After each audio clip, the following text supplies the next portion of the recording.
Ce jour dédié pour l'élévation de l'âme de Yaakov Ben Zora Zichrono Livracha de mémoire bénie. On va parler de lois extrêmement importantes qui, hélas, sont très très délaissées et pourtant sont interdites. C'est les lois de Yichud, d'isolement entre un homme et une femme. Contrairement à ce que les gens croient que c'est des barrières qu'ont mis les sages d'Israël pour pas qu'un homme et une femme soient amenés à faire un péché ensemble. Donc, on s'autorise les choses en disant, bon, ça c'est pour les gens un peu malades ou très chauds, nous ça va, on va faire attention. Admettons qu'ils sont, d'abord, très souvent ils tombent dans le panneau, eux aussi, d'accord. Mais même s'ils ne tombent pas dans le panneau, ils ont transgressé chaque fois interdit de la Torah, comme manger du porc. Alors, M. Bacholi dit, c'est plus grave que manger du porc, d'accord. C'est pas s'il y a interdit en soi.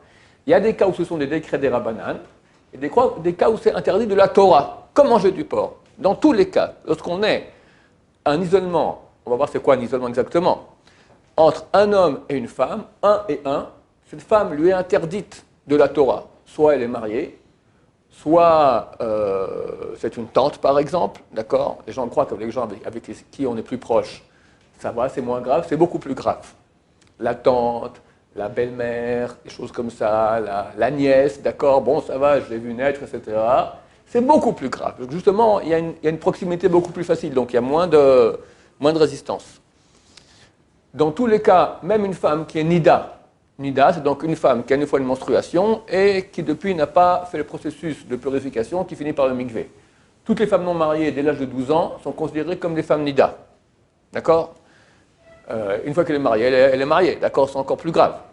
Donc dans tous les cas où il y a un homme et une femme qui sont ensemble, c'est interdit de la Torah. Les cas où c'est interdit des Rabbanan, c'est moins grave, mais c'est aussi interdit. C'est une femme qui n'est pas mariée et qui n'est pas nida. Ça veut dire qu'elle a moins de 12 ans. Elle a moins de 12 ans, elle n'a pas encore de menstruation.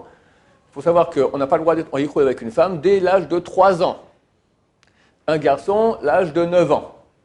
Ça veut dire qu'on amène une babysitter, d'accord, pour des enfants de 8-7 ans, ça va. La babysitter, elle a 15 ans, elle a 20 ans, elle a 30 ans, peu importe.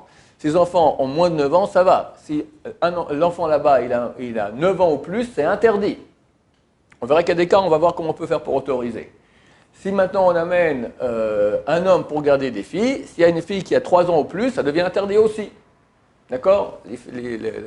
L'homme ne peut pas avoir de relation avant l'âge de 9 ans. Une femme peut avoir de relation. Il y a des gens tordus partout, mais d'accord, mais du point de vue technique, dès l'âge de 3 ans, une fille peut avoir une relation. Donc, il y a interdit de yichud. Donc, si la femme, une fille par exemple, on va dire elle a 11 ans, elle n'est pas encore nida, elle n'est pas mariée, alors c'est interdit des Rabbanan.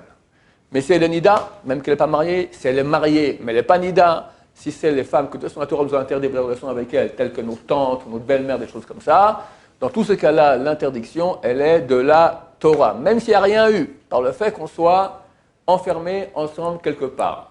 Pas forcément enfermés quelque part, on peut être même dans la nature, dans la forêt, une fois où il n'y a personne, d'accord ? Et même si elle est extrêmement éloignée, on est maintenant, je la vois comme ça à 2 km. Ouh, elle me voit aussi, ouh, il n'y a personne, on est en yichud.